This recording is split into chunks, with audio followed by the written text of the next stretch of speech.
everyone. It's so amazing to see you. Hello, Selena, and hello, Elise. Thank you for being here at Most Powerful Women.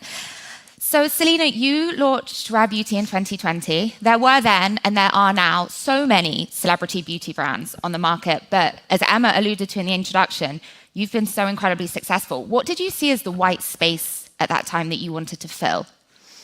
I'm not quite sure there was a need for more cosmetics company, probably specifically from people like me. I'm sure people were not assuming that would do much, but I wanted to create the brand with a mission. I felt like at that time when I was starting the brand with my team, it just seemed to be a lot of expectations for women to, maybe it was a fad or a style, and it felt super unrealistic to me. So I wanted to find a way that if I were to take this adventure, how can I make it unique? How can it be not about perfection, but about inclusivity and making someone feel good? I also don't know how to do my makeup, so that's the ironic part. But I ended up creating the brand for people who hopefully feel the same way, and I love using my products and making sure that they're actually good. But yes, our mission has definitely centered around the Impact Fund, which we're going to come on to in a second. And when you talk about inclusivity, you mean both the skin tones that are available, but also the packaging. So tell me a bit about why that's so important, because that's pretty unusual. Absolutely. Well, I think I've been very honest about sharing my journey with some of my health issues, but if you don't know, I've had a kidney transplant and I have arthritis. So in my fingers, it can be very difficult just opening a water bottle. And I wanted products to feel like that I could use, that felt comfortable and not have to, I always bite the product sometimes to open the eyeshadows, but I felt like including something. And so basically, we met up with therapists, people who have dexterity issues. We've tried to include people who may not know how to easily access something. And that was really important just because it was a personal thing for me as well. Yeah, of course. And talk to me a bit, and this is for both of you, whoever wants to answer, about the categories you enter and the products you enter each category with, because correct me if I'm wrong, it might have been updated. You're currently in 14 product categories and you have around 35 to 40 products, which isn't actually a lot. So what's the strategy behind what you do? I actually didn't know the exact number. That's what this is research that's led me to these numbers, but how do you figure out what's the right category and what's the right product? I think we've always been driven by our community and ensuring that our product development team, but really across the board, all teams are so closely tied to the community that we've created the brand around. And it's truly our community that will help us stand the test of time, and they drive everything. And the innovation, we follow what we know they're going to want to see next. We know how important our brand values and inclusivity are, and are really driven by all of that. What do you mean? Break down the word community for me, because it's something we use a lot these days. What do you mean by it, and how do you engage with it? Because I know you're doing some interesting things, Substack, for instance. But. Yeah, so we reach over 12 million young people across all of our social channels. We consider that our community, but we don't just reach them through digital. We bring them together for community events, for influencer events, for mental health events, and we've done that since we launched the brand in 2020. And in many ways, launching a brand like this during a global pandemic can be challenging, but it forced us to double down on the brand's mission because we had to create connection and community among everyone. And so we started these rare chats in the very beginning, which were members of our community who signed up. They loved our products. We brought them together online. And we talked about everything from what's your favorite rare beauty product to what are you struggling with. And that was really the inception of building this community, and it happened authentically. And so over time, it's grown tremendously. Our customers are our community, but they know many of us. They know a lot of the people that work at the brand. They see us at events. They see us walking down the street. They talk to us on Instagram. And so there's a whole person behind every one of our customers. And I think that's what we consider the power of our community. And Selena, how do you balance that? Because as Elise was saying, so much of the power of Rare and its community is you being the face of this brand and people connecting with you. A lot of us, myself included, feel like we've grown up with you. But then at the same time, putting yourself out there, and you've been very candid about this, has real life mental health consequences for you. So for all of us, can I just say, how do you walk that line between doing what is important for the business and also taking care of yourself? Well, I'd say it's important to have a great team. I think I am very fortunate to have started with, I think it's an honor and a pleasure. I don't know if you know exactly where this woman has come from, but I'm so honored to have her as amazing a partner. social impact work for Michelle Obama, Elise, and you two met over Zoom. You told me as well during the pandemic. We did, and the rest was history. It was great. So surrounding myself with people who actually believe and understand my mission was incredibly important. And like she said, I do think it is my transparency, but it also is what we've built, because we do tons of events for people that we have never met to people that have created a relationship, and we'll bring in therapists or we'll bring in music into play or food or any sort of activity that they can physically be a part of. And we also listen. I think sometimes we don't give the consumers enough credit. They're a lot smarter than we think. And so do they, going back to what we were talking about a second, do they direct your product decisions? Do they direct the direction the company goes in strategically? I mean, we definitely have a specific way of doing and showcasing our brand, but we listen, definitely. They have helped us with shades from just stories and products that they want to see less of, more of, and yeah, we definitely appreciate their feedback. I have to ask about tariffs. It's been a hot word here over the past few days. Tariffs on cosmetic ingredients and packaging have really had a huge impact on the beauty industry over the past year. I believe that some of Rare's products are made in South Korea. Has it had any impact on your products and pricing models? For the most part, we've stayed true to our prices and continue to want to ensure that we are a brand that is accessible and across the board. And, we'll have to see the direction that everything goes, but that's where we are right now. Let's move on to the Rare Impact Fund. So, Selena, you launched this fund alongside, at exactly the same time you said you were launching the brand. It was a huge commitment from the outset. And its goal is to expand access to mental health services for young people worldwide, which I know is an issue very close to your heart. So 1% of all Rare Beauty sales go to the fund. Two-part question. First of all, how did you settle on that number? Why did that feel like the right direction to go in? Well, I can say that every single thing this brand does has been driven by Selena, from her story to her values to her vision.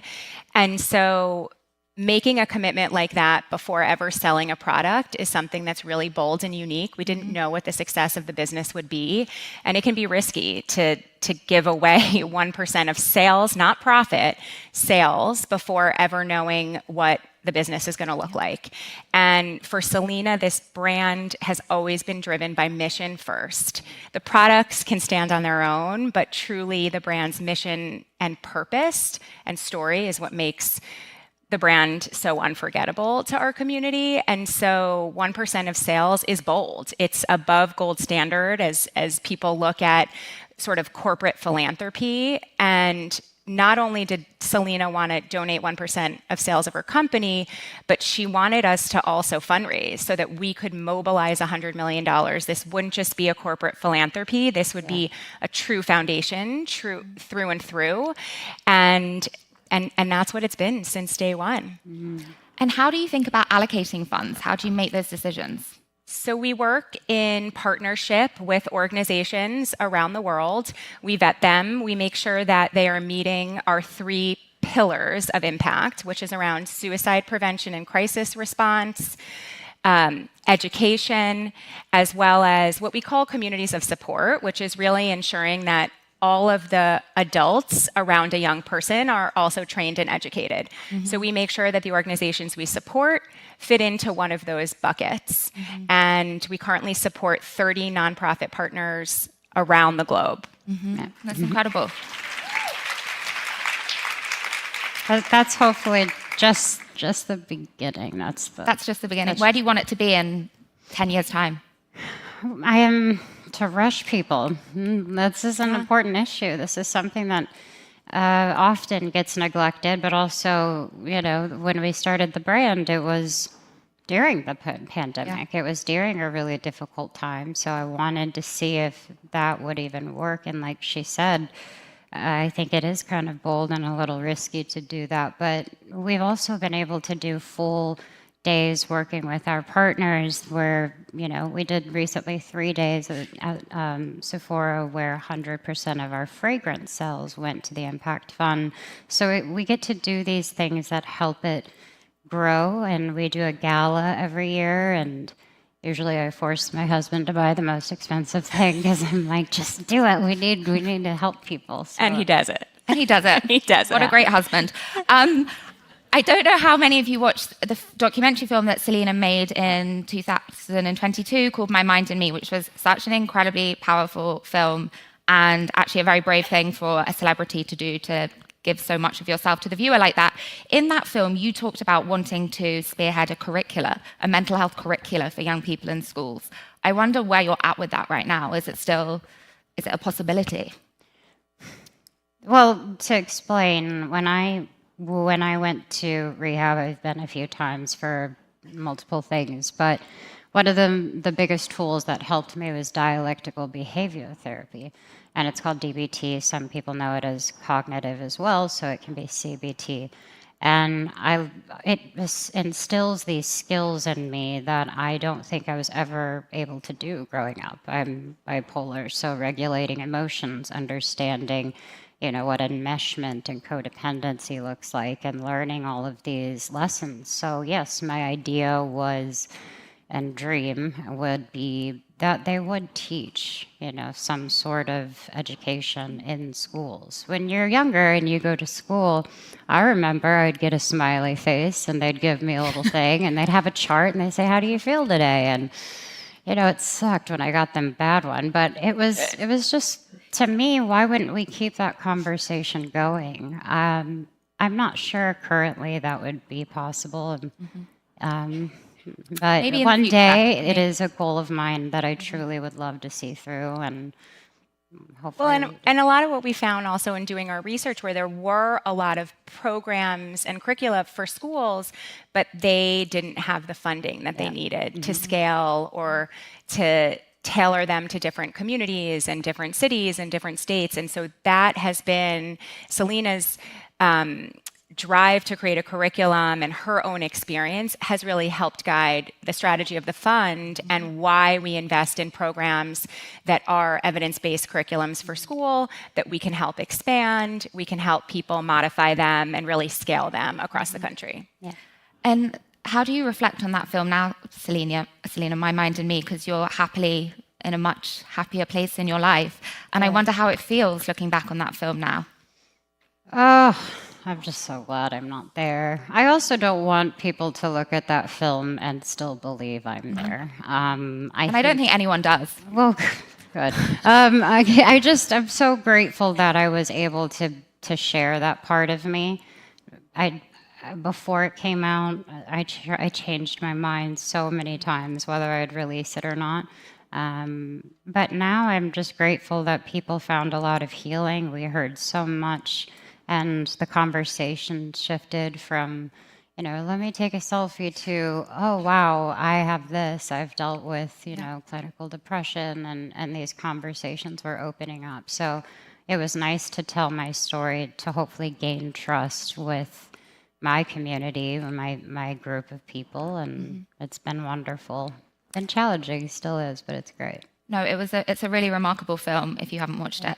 One of the reasons that Rare is so distinct from its competition is its focus on breaking down unrealistic beauty standards, which is actually very counterintuitive for a makeup and beauty brand to do. They're normally selling us aspirational, completely impossible ideals of beauty. But we're in a really tricky time, I think, right now for women. There's the GLP-1 boom, which is kind of emphasizing extreme thinness. Every time I log onto Instagram, I seem to be served a video about how I should change my face. I wonder, does Rare have to adapt the way it's speaking to its community for this moment, which feels quite unique? Not at all. I don't think so. I don't think we've our doubled conversation will change. If anything, we will double down on what we mean and how we don't use models. We use people that have felt, that they can be your best friend. I want something real. I think if anything, and I'd like to mention so many brands have been doing this. So it's not just us. I'm so grateful to see that there's incredible brands out there doing the same thing in their way. And it makes me really proud. So yeah, it can feel like you get, drowned in videos. Yes, there are videos of me, thousands, of what I should do to my face. It's kind of creepy. Yeah, how do you respond to that? Because it's one thing watching them with someone else. Having that done of yourself must feel quite something. It's weird. Then I get weirded out and I'm like, well, should I dye my hair like red? It's very unfortunate that that's what people are doing now with things like AI. It's interesting to me. It's a scary world, and I do worry for our younger girls. I know you have a younger sister. Yes, I do. So how do you speak to her about it? I'm very vocal. I'm very honest with her. By all means, I'm not her mom, but I do know that she is vulnerable to this new era. I was around when Instagram started, obviously, but I was about 19, and I got to live these pivotal moments in my life in my own way. And I just try my hardest to let her know that not everything that she is looking at is right, but she has a time limit on anything. We have the accounts, her parents, my parents have her accounts, and it's just unavoidable. But you have to find a language. You have to know that it's unavoidable, and you have to just be as cutthroat as they are. And communicative as well. Yeah. Don't just ignore it. Playing devil's advocate for a second, what would you say to someone who says you're a self-made billionaire, you have access to all the hairstylists, all the makeup artists, all the incredible stylists in the world? Why should we be able to relate to you talking to us about being real? Because I'm sure that's what some people very think. valid. So That's what would so your valid. response be to that? I think for me overall, it's not why I do it. I think there's a lot of people in my position perhaps wanting to just do that. That's not my goal. My goal is always to be remembered by what I've done for people. It's not, and as much as every girl likes to feel, anyone likes to feel pretty, I hate sitting in a chair and getting my hair and makeup done. You do? I do. Because I shouldn't say this and have a beauty brand. I'm sorry. It's very, it just can be a little. I have nothing to complain about, but I would simply say it's all a part of the business, and it's kind of something I wouldn't know how to answer other than I'm as real as I can be. I'm who I am. I was born in Texas, and I have a mom who still is just as strict with me. And I'm like, I'm 33 now. When does this stop? But I don't think it does. But it's always been part of your story. Like part of the story is really that everybody knows who Selena is, but she's so relatable because she rips off that layer and she shows everybody who she is on the inside, what her story is, how she struggled, what she cares about. And she's always been authentic about that. And that's what drives people to be drawn to her. When they wait to meet her, they don't, course they want a photo, but they actually want to talk to her. They want to tell her how her story changed them. They want to share what they've been through. and she stands there and she listens. She never says no to meeting people and connecting with people. That's her secret sauce. That's what makes her special. And she also happens to be so talented that she's built the fame that she's built. But at the end of the day, she's who she is. Sorry, I can say don't that. do and well. she's not I don't going do to well that. with compliments. Selena looks I'm like, I'm back right there. here. Why are you talking about? Love you. I love you. Rhett is in. Sorry. I would have thought you'd got used to the attention by this point, but it seems very real that. I don't know how to really be got it. anything but me, but of course I'll tell you all the things that are photoshopped. I'll tell you where I got Botox. I don't really care. I think it's more just about where I am in life, and I'm honest with people when I don't feel good, and I'm honest when I feel great, and I just want to be there for others. And that's what I think everyone really values in you. Rhett isn't your only company. You also own Serendipity Brands, an ice cream and dessert company, and the mental health content and support platform Wondermind. Now, there's been a few reports recently about financial and leadership issues there. I wanted to know if there was anything you wanted to say in response. I think for me, there should be more opportunity for people to, I guess, want to explore mental health. I think all I'll say is that most of it is definitely fabricated, but I definitely did my part. Okay, I appreciate you answering that.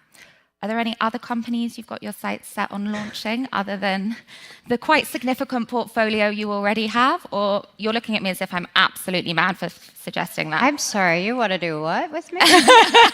What did you say? I'm like, What'd you say? I do more things? There's no time left. You seem like Superwoman, I will say, you're in very everything you're sweet. doing. No. You're in Only Murders in the Building. No, to put work aside, that's great. I'm sorry, I didn't hear you. I think for me though, this is just the beginning. I know that we're here, and I'm grateful for my brand, and I'm so focused on the youth and people in mental health. But this is just the beginning. I hope to be more aggressive with other causes and stand behind things that I truly care about. But as of now, this is my way of having trust with people to know that I will resource this and make it something incredible that has effective change, because we have seen it. And it's been wonderful to get the daily compliments, but it's even better to hear the hard stories from people. And I'd love to hear from you both, because one thing we talk about a lot at MPW here, we love to talk about the successes, but we're also very honest about the things that didn't go right and the harder moments.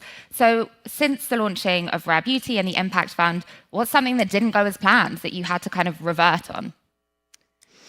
I would say it's less about revert, and it's more about, as every brand here has talked about, we've just experienced interesting times. And so for us, our constant North Star is our brand values. And as long as we continue to double down and always think about our brand values, we know that we'll show up in moments in the right way. And for us, every single thing intersects with mental health. And so that has continued to be the strength and the through line for us. And sure, will there always be products that maybe don't reach a projection that we plan on or something like that, for sure, but that's part of learning, and that's part of lessons and taking risks. And I think making a commitment to donate 1% of sales was a risk. We took risks from day one, and it's part of how we created the lane that we created in the beauty industry. And Selena, when you transition to entrepreneurship, we talk a lot, again, about pivoting here. There's women here who have had all different stages to their career. Did you feel that you were taken seriously by the business and beauty industry immediately, or was that something you had to fight for and earn? I don't think most people would have taken me seriously. Why not? I just think I think a lot of people would have preconceived ideas of what I'm good at, and I should stay in my lane, and I should do what I'm here to do. But what I'm here to do is make a difference. So I think I'm going to keep doing it. But so yeah. And was there a moment when you felt perception towards you as a founder shift? Yes, and I really respect that. But again, I have so many people that have taught me so much along the way, from stories to everything. I don't, by all means, have it figured out, but I do my hardest, and I show up for this as much as I can. You said before that you have no plans to sell Rare Beauty. I'm sure there are many people who would be chomping at the bit, as we say in England, to buy it.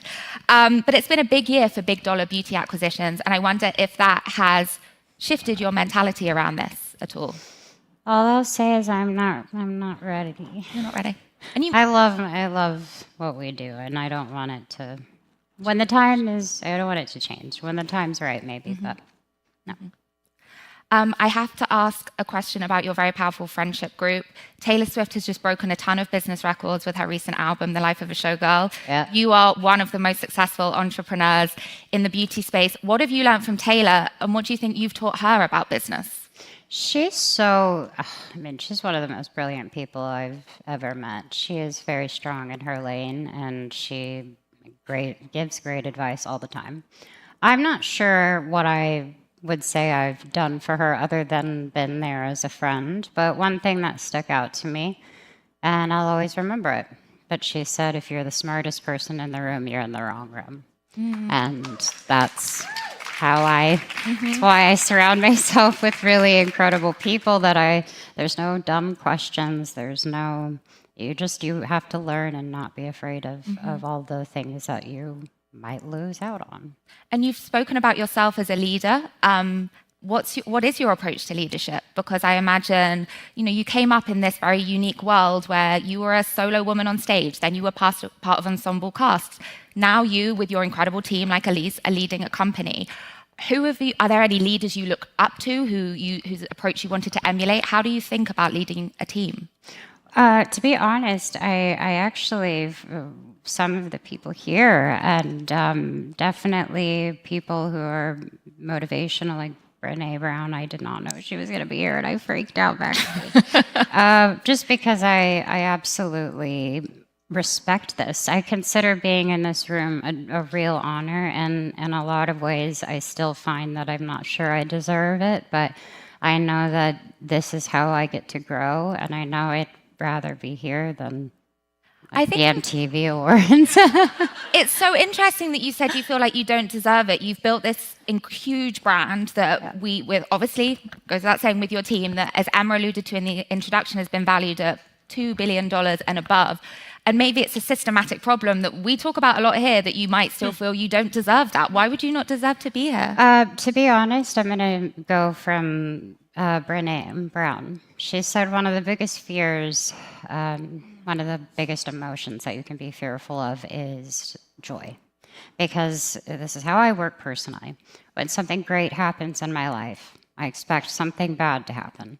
So instead of being present and saying, okay, wow, we've done a great thing, which I do, but I'm always thinking, okay, but if this could all go away tomorrow, so how can I make sure that doesn't happen? Then I can just get wrapped up in that as opposed to enjoying things.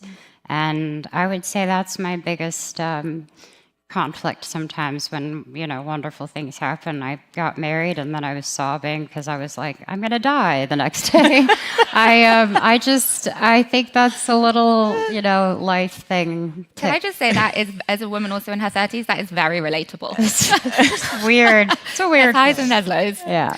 I'd love to hear from you both, just to finish, 2 things that you hope Rare Beauty achieves, 2 tangible things in the next 5 to 10 years. And we'll start with you, Elise, maybe to touch on the Impact Fund. Take it. I think for me, for the brand, the first thing I'll say is that this brand continues to be known not just for its incredible products, but for the mission that fuels it. That's one. And then specifically for the fund, that we can continue to work in partnership with our partners to meet them where they are. They're in unprecedented times, the demands for mental health services, the funding being pulled from nonprofit organizations. I want them to always be able to count on us as a unique funder in the space. Mm-hmm. Have you felt, has it been very different for you operationally this year, given the funding pulls that you just alluded to? Absolutely. And we have met that need with them. Not just do these organizations need funding, they need capacity building, their staff are being laid off. And so one of the things we did this year, we hosted a convening with all 30 partners, and we brought in experts to help them on marketing and communications, strategy development, fundraising, so that we are not just funders that hand over checks, but we truly work in partnership to help them build the capacities that they need to sustain their work. That's amazing. Selena? Well, my goal Two. for Yeah, Rare Beauty or two. life? Why don't you give us one or two for Rare Beauty and then one for life? Okay, great. No pressure. Right. I truly hope that we continue to make impact first and foremost. But I also have been enjoying the fun part of it, where I get to connect with people, and these products are, I still get excited when someone walks by and they're like, "I'm wearing the blush," and I'm like, I just get so stoked. We've got the blush backstage, I will say, organically, because the makeup artist bought it themselves. Well, I really get geeked out on little things like that. So I just hope to continue to grow what we're doing. And I just, for personal life, that I keep my head on straight, and I suppose just get better with every day. That's all I want. I have no doubt that will be the case. Elise and Selena, thank you so much for joining us today. Thank you. Thank you. Thank you. Thanks. You can go off that way. Go off that way. Thank you, Selena. Thank you, Elise.